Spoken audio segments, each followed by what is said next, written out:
Eyewitness News at 6 starts now. A local healthcare provider says it didn't get a shipment of COVID vaccines. Mercy Health explains how some patients will be affected. I haven't gone to Petland in like 5 years because of all the commotion that always happens at the mall. Some state line customers are uneasy about going to Cherryvale Mall. One man claims the shooting there yesterday means he'll avoid the shopping center altogether. It was hard to explain, to Ian because of COVID that they wouldn't be having the Valentines Day. A boy from Wisconsin was upset his school canceled Valentine's Day activities. A viral social media post gave him reason to celebrate. Good evening, I'm Mimi Murphy. And I'm Eric Wilson. More than 1,000 people scheduled to get a first dose of the COVID-19 vaccine will have to wait. Mercy Health says it's been forced to delay appointments because it did not get a shipment of vaccines. Patients in Winnebago and Rock counties are affected. The appointments had been set for Wednesday in Rockford and Thursday in Janesville. Second dose appointments will still go on as planned. Mercy administrators say patients will be contacted once shipments come in. Police search for suspects after a Sunday shooting outside Cherryvale Mall. No one was hurt, but some people tell us they're concerned for their safety around the mall. Michelle Rave joins us now. Michelle, one man you spoke with claims he may not take his family to Cherryvale anymore. Mimi and Eric, that's right. The latest shooting at Cherryvale Mall has left a bitter taste in some shoppers' mouths. A man I spoke with was across the street with his son when it happened, and now he says he'll no longer visit, especially with his family. I see a lot of stabbings happening there, a lot of stuff happening out there in the parking lot, a lot of shootings at the mall. Hans Jansen lives in Davis, but Sunday made the trip to Petland across the street from Cherryvale Mall. I told him, well, maybe today will be different. So I went to Petland, and on the way home, we passed, 3 sheriffs that were doing some hot speed, and as I just left the area, and I had no idea what happened until I got home. Jansen says situations like the weekend shooting raise big safety concerns. Police say it is important for shoppers to always be aware of their surroundings in case you are faced with an emergency. If you are in the main hallway of the mall and the mall is beginning to lock down, it's very important that they go to the nearest store to be inside the store for the lockdown and not in the main hallway. If they see a mall security officer, it would be best to go to them because they do have direct contact with us with radios. If there's not a mall security officer available, they need to call if it's an emergency situation. Cherry Valley Police Department released these images from mall security cameras. They show who are believed to be suspects in the shooting. Eyewitness News reached out to Cherryvale Mall for comment. They released this statement saying, "We take the incidents that have occurred on property very seriously. We certainly understand the public's concerns and do not take them lightly." But for Jansen, he's still uneasy about bringing his family anywhere near the mall. I definitely don't want to take my son around somewhere that stuff like this happens, or I may need to protect their lives. Cherry Valley Police tell me the investigation is still ongoing. If you have any information, you're encouraged to call police. Eric? Thanks, Michelle. Today marks 2 years since a deadly shooting at an Aurora business. 2 of the victims went to Northern Illinois University. The suspect opened fire at the Henry Pratt manufacturing plant. 5 people died. Clayton Parks graduated from NIU in 2014. He was a human resources manager at the warehouse. Trevor Wayner was on his first day as an HR intern. He was set to graduate that May. 5 officers were also shot. They survived. The suspect died in a shootout with police. Several pets are dead after a house fire in Freeport. This happened just after midnight on South Kenwood Avenue. Investigators tell us the blaze started on the 2nd floor. No one was home, but several cats died in the fire. Firefighters say the blaze was caused by a space heater. The house is a total loss. No one was hurt. That incident's being used as a reminder by first responders about the importance of space heater safety. Belvedere's fire captain tells Dylan Strachey about the proper ways to use a space heater so you don't end up calling 911. Space heaters can be an extra source of warmth during cold winter nights, but they can also be a fire hazard when not used properly. Experts recommend placing your heater on a hard, level surface. It's also a good idea to keep at least 3 feet of space between the heater and items that can easily catch fire, like blankets or curtains. Extension cords should be avoided too. Plugging a heater into an extension cord can overload circuits and cause a fire. You should also avoid leaving a space heater running while you're sleeping or out of the house. These space heaters and heaters like that, they're not meant really to heat homes. They're just to make it a little bit more comfortable for someone who's in a room or something like that. So unfortunately, it can't be used to heat a home. If the furnace is out, or if you can, you need to call a repairman and get that fixed as soon as possible. If you're turning to your fireplace for some warmth, Captain Cheadle says there are steps you should take to prevent a fire. I'll have more on that tonight at 9 and 10. In Belvedere, for your home team, I'm Dylan Saraki. With dangerous colds sticking around, the Red Cross has advice to stay safe during winter. If you have to be outside, dress in layers. Also, check on elderly neighbors and people with disabilities. Make sure you bring pets inside. If that's not possible, make sure they have adequate shelter to stay warm and access to unfrozen water. The organization adds, do not heat your home with a stove or oven. During winter storms, stay off the roads when you can. If you must travel, Red Cross says to have an emergency preparedness kit in your car. A Marine officer and former state senator jumps into the Republican primary race for governor. Eyewitness News is keeping you connected to the Capitol. Paul Schiff announced his campaign this morning. He'll embark on a two-day tour across the state. Schiff retired from the Marine Corps as a lieutenant colonel after advising Iraqi prosecutors in the trial of Saddam Hussein. He also ran for attorney general in 2014 but lost to Lisa Madigan. The downstate Republican says wealthy corporate executives and career politicians have run the state for too long. I understand what it's like to live paycheck to paycheck. I know what it feels like to wake up in the middle of the night wondering how my wife and I are going to pay for our kids' education, or what the next property tax increase is going to do to our family budget. The Illinois Democratic Party released a statement accusing Schiff of having extreme ideas, denying science, and being opposed to helping working families. Clinical trials are underway for the COVID-19 vaccine for children. Doctors at Johns Hopkins say thousands of kids are enrolled. Both the Pfizer and Moderna vaccines are being tested for children 12 and older. For kids ages 6 to 11, trials will start later this year. Scientists hope to have results published in the next 6 months.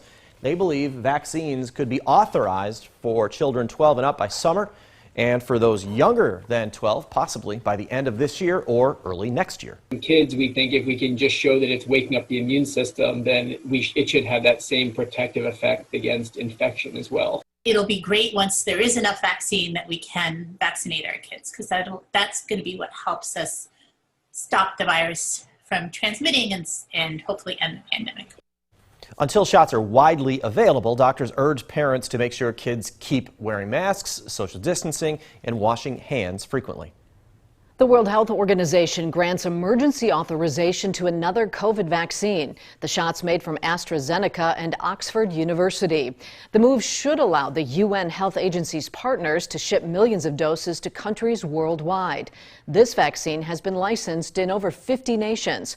But some African health experts feel it may not be effective enough against a virus variant first seen in South Africa. With fewer COVID-19 cases reported across Illinois, a Rockford hospital loosens visitor restrictions. The change starts tomorrow at Swedish American. Non-COVID patients can have one adult visitor per day. Pediatric and NICU patients can have two. You'll be screened for coronavirus-related symptoms before being let in. Everyone inside the hospital must wear a mask and practice physical distancing. One of the finalists for a nationwide art contest is from Rockford. Joe Tallman made this design for the 25th annual Pabst Blue Ribbon Art Can Contest. You can help him take home the top prize by voting. The winner gets $10,000, and their design will be put on millions of Pabst Blue Ribbon cans this fall. You can vote once a day through February 23rd. A champion will be crowned on the 26th. For more information on how to vote, find the story at mystateline.com. Good luck to Joe. A Rockford professor is recognized for his achievements in science. Coming up, the winner's honored for his work to prevent infections.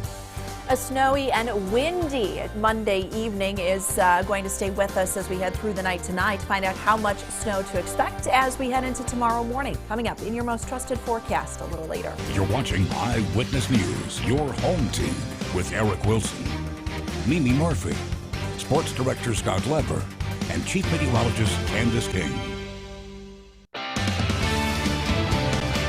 A four-city researcher is named Inventor of the Year. That title went to Dr. Ramaswamy Kalyansundaram. He is a professor and head of the Department of Biomedical Sciences at the University of Illinois College of Medicine, Rockford. University of Illinois Chicago hands out the award. Dr. Kalyansundaram's work on a vaccine to prevent parasitic infections in both humans and dogs earned him the recognition. The award is given out to someone who contributed to the development of intellectual property that significantly impacts their field and society. Rockford area police need your help putting suspected criminals behind bars. Here's this week's Crime Stoppers report. Lance Hayes is 37 years old. He's 5'11", 230 pounds with brown hair and brown eyes. Hayes is wanted for domestic battery. 31-year-old Christopher Hillhouse is 5'9", 175 pounds. He has brown hair and hazel eyes. Hillhouse is wanted for stalking. Timothy Mangrum is 26 years old. He's 6'5", 185 pounds with black hair and brown eyes. Mangrum is wanted for domestic battery. 23-year-old Dalian Johnson is 6 feet, 160 pounds. He has black hair and brown eyes. Johnson is wanted for resisting a peace officer. If you have information on any of these suspects, contact Crime Stoppers. You don't have to give your name, and you could be eligible for a cash reward. A Wisconsin mother takes to social media asking friends and family to help give her young son a proper Valentine's Day. Catherine Brousseau posted on Facebook about how sad her son Ian was. It was because the pandemic canceled Valentine's Day celebrations at Ian's school. Catherine asked people to send him cards. The post caught the attention of strangers and their mailbox started to fill up. It's not just, oh, someone just sent a card. It's that they literally took their time to go out, buy the Valentine's Day card, get the stamps, go to the post office and send them for my son. Catherine says some people even sent Ian candy.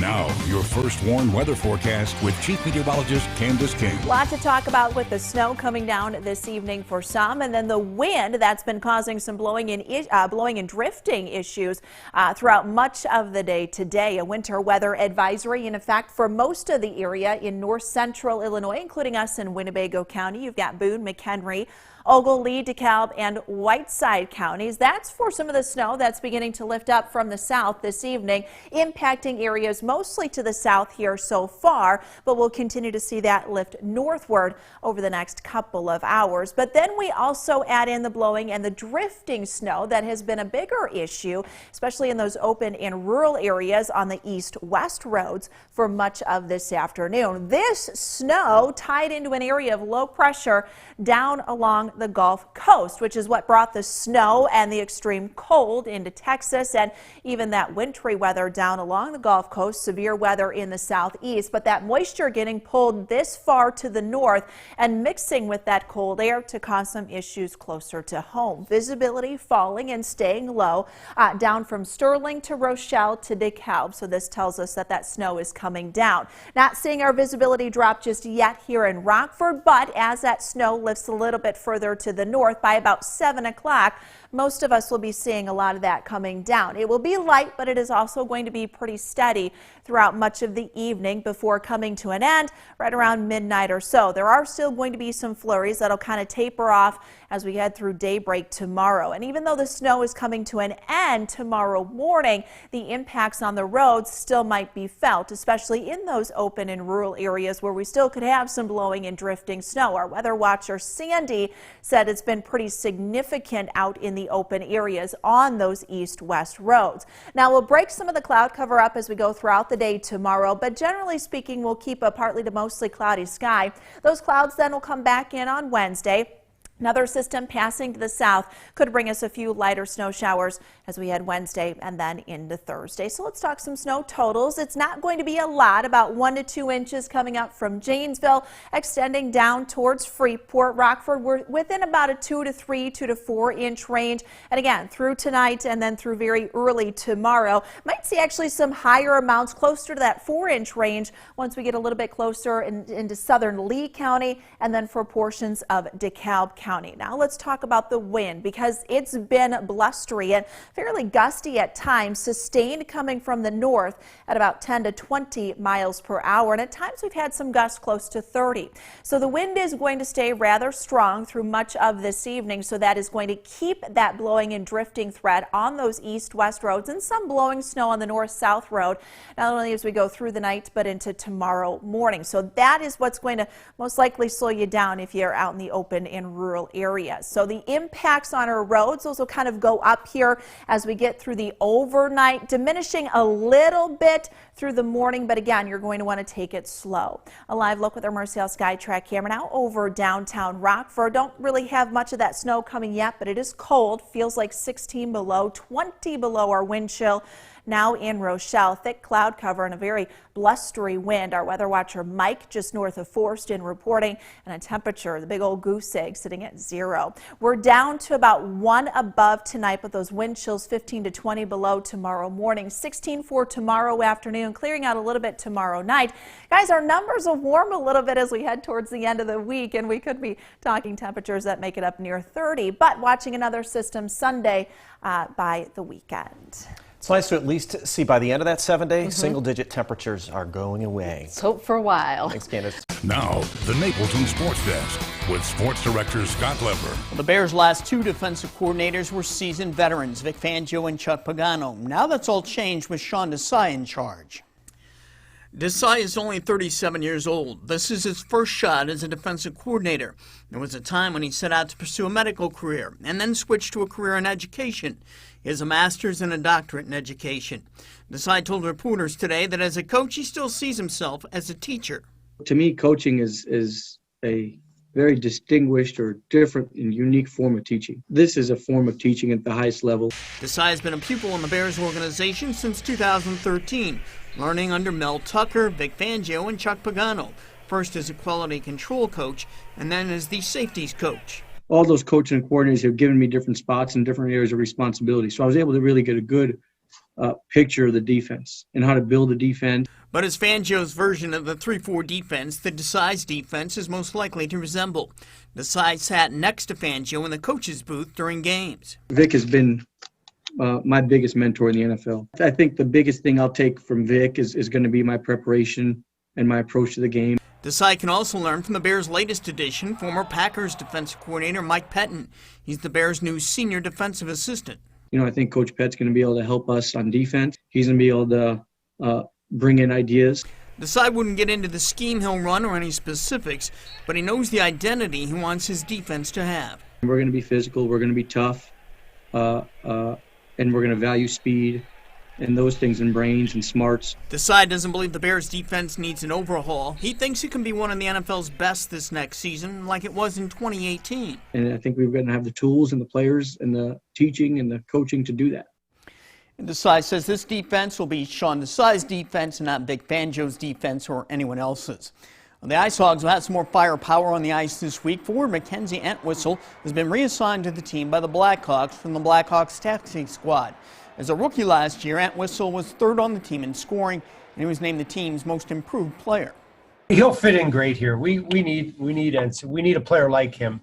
I think it's going to be good for him to play some games, you know, especially the development side of it for him.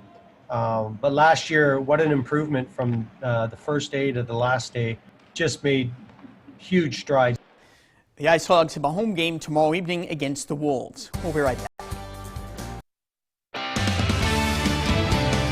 First Warn Interactive Radar brought to us by Rockford Auto Glass and More. We've got the snow lifting up from the south. Some heavier snow down in central Illinois will gradually lift northward as we go through this evening. Not going to get quite as much snow as what they're getting to our south and east, but about 2 to 4 inches here from Rockford to the east, 1 to 2 a little bit further north and west. Enough to kind of cause some issues later this evening and then into tomorrow with the blowing and drifting snow. We've got another system that'll pass to our south on Wednesday. Temperatures warming up by the weekend.